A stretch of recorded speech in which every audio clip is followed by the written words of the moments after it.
Good morning! Amok ti pampalunod nyo, pay weekend din. Hahampay nga weekend. Yung hantay kami nga nagbaling nga consistent iti study tayo. So I decided to make a video tapno ma-jump start tayo. Agrugi tayo mananta. Inconsistent daily devotions tayo because of travel, change in time. Nagsakitak pa. I have been using crutches for the past few days. Nagsakit na sa nagigit nag-focus no nasakit nakaidak lang. But today I decided grab that video. I need to get up. May rugi tayo manan. Daily devotions tayo. And I wanted to recap. Adult tayo. Baka nalipatan tayo. Tapos proceed tayo with our lesson. Okay? So, before nga, agree tayo. Pray tayo pa. Lord, thank you matintid yung tiyempo nga adalan mitisari tayo. May your word enlighten us, encourage us, and empower us to do your will. In Jesus' name we pray. Amen. The text tayo is in chapter 2, iti Titus. Kung ni Titus Girogugi, you need to teach them sound doctrine. Hindi kita sa sound doctrine. Kita sa gusto nga doktrina. Kita sa ada matihang nga gusto nga doktrina. Now, ti role tayo dito nga daily nga devotion tayo is to learn correct and sound doctrine. Okay? Kita nga rin tinaadol tayo. In the last few days, we learned about the four groups of people in address ni Paul. Actually, five. Yung four pa lang dinaadal tayo. From verse 1 to 8, the four groups of people. I-recap tayo by reading our text. Kunana. But as for you, teach what accords with sound doctrine.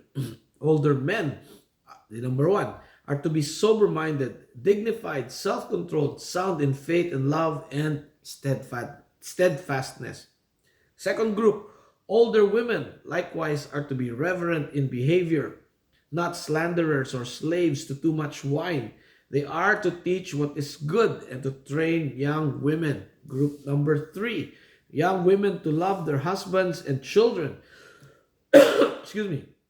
To be self-controlled, pure, working at home, kind, and submissive to their own husbands, that the word of God may not be reviled.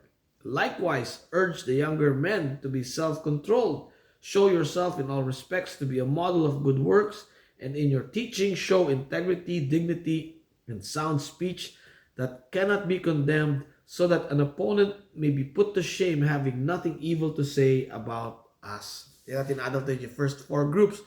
The fifth group, naging bond servant. Yung bond servant, dagito in our day, dagito yung trabaho, matati boss na, empleyado, kaya nasa onti, bond servant. Dito yung matikunana J, verse 9. Bond servants are to be submissive to their own masters. In everything, they are to be well-pleasing, not argumentative, not pilfering, but showing all good faith, so that in everything they may adorn the doctrine of God our Savior. So kahit nasa no Kristiyano ka, anak ka ti Diyos, dapat nagtrabaho ka, napintas ni trabaho. Okay? Apay nga kailangan nga napintas ni trabaho so that you can become an adornment to the doctrine of God our Savior. Yati kahit nasa adornment. Well, pumintas iti ebanghelyo. No napintas mo iti trabaho. No hang napintas iti trabaho, then kaslangan mapadaksan pa iti ebanghelyo. So we need to do good, okay, in our jobs so we can be an adornment of the doctrine of God our Savior. And in the middle of chapter 2, just as he ends it, Paul gives us an excellent presentation and explanation of the gospel. Kunana J, verse 11. For the grace of God has appeared, bringing salvation for all people, training us to renounce ungodliness and worldly passions, and to live self-controlled, upright, and godly lives in the present age, waiting for our blessed hope, the appearing of the glory of our great God and Savior, Jesus Christ, who gave himself for us to redeem us from all lawlessness and to purify for himself a people for his own possession who are zealous for good works. Declare these things, exhort and rebuke with all authority, let no one disregard you. Siyempre, the central person at the gospel is our Lord and Savior, Jesus Christ. Isuna the grace of God who has appeared, bringing salvation for all people. The salvation available for all people. Not all people will accept God's offer of salvation. As a matter of fact, very sadly, more people will not receive God's grace. Less people will receive God's grace. Ada do ti tao nga handa nga awaten di grasya ti Apo Diyos. Okay? And kung God's grace is given to us when Christ died on the cross for our sins. Okay? Dito ti pinangitin ni Apo Diyos ti grasya. Hindi na tayo isuna ije cross para kanya tayo. Okay? So, inawat na di dapat nga punishment tayo. Nakabasol tayo, dapat mapunish tayo with death. Isu na tinatay han nga datayo to redeem us kunana from all lawlessness. I mean, no kahit tayo nga masave, dapat perfect iti obedience tayo to the law. Han tayo matgarod nga kaya nga aramidin data. Isu ni Jesus Christ, He fulfilled the law in perfection, and that perfection He gave to us. Okay, intend na kanya tayo. The word kas imputed. Inimpute na the righteousness na kanya tayo. He redeemed us by forgiving our sins and imputing to us His righteousness as He purifies us. Yan. Okay, by His righteousness. Tatanga na purify tayo, righteous tayo, mabalin tayo nga sumango ti Diyos, Ama, ijay langit, namatay tayo. Okay? Dito, very important nga doktrina iti gospel. And Jesus Christ can redeem us and purify us and forgive us of our sins because He is God and Savior.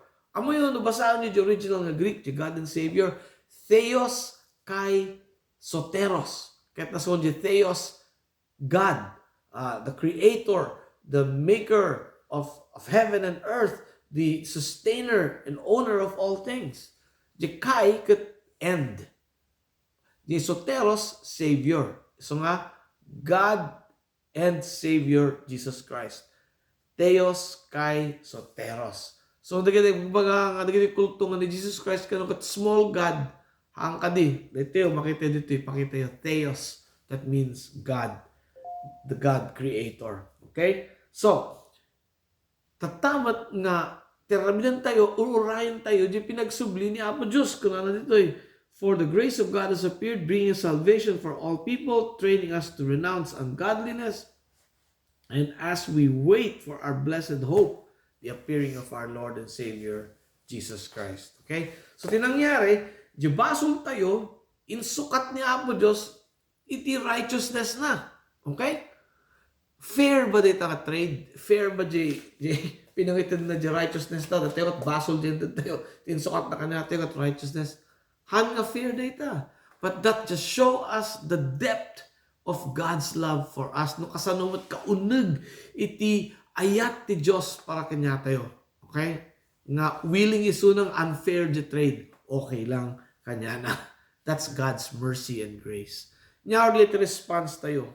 In our text, talo from verse 12, 14, and 15. Kunana, to renounce ungodliness and worldly passions, to live self-controlled, upright, and godly lives. Verse 14, to be zealous for good works. And verse 15, to declare the gospel. Amoy, hantay mo baling nga di ko nga passive Christians. Dapat active tayo. Hantay mo baling nga di igid-igid lang. Agwibuya. Haan. We have a task to live out the gospel in our lives and to declare the gospel. To be zealous. Dapat ganado tayo to do these good works. Hantay mo baling nga passive Christians. Dapat active Christians tayo ang amin. Proclaiming the gospel. Okay? Tata, last nga question tayo ang kanayon ka. Naawat yun ba? Isuko yun ba ti biyagyo kini Jesus Christ? Or dapat yung amuyo nga hampay nga simuko ti biyag na kini Jesus Christ? Then, we declare from Mark 1:15, kung niya po Diyos, the kingdom of God is near. Repent and believe the good news. Hallelujah. Amen. So, nabigat, ituloy tayo ito the daily devotions tayo in audio, and then maybe the weekend we'll have a video, God willing. And in the meantime, have a great week and God bless you.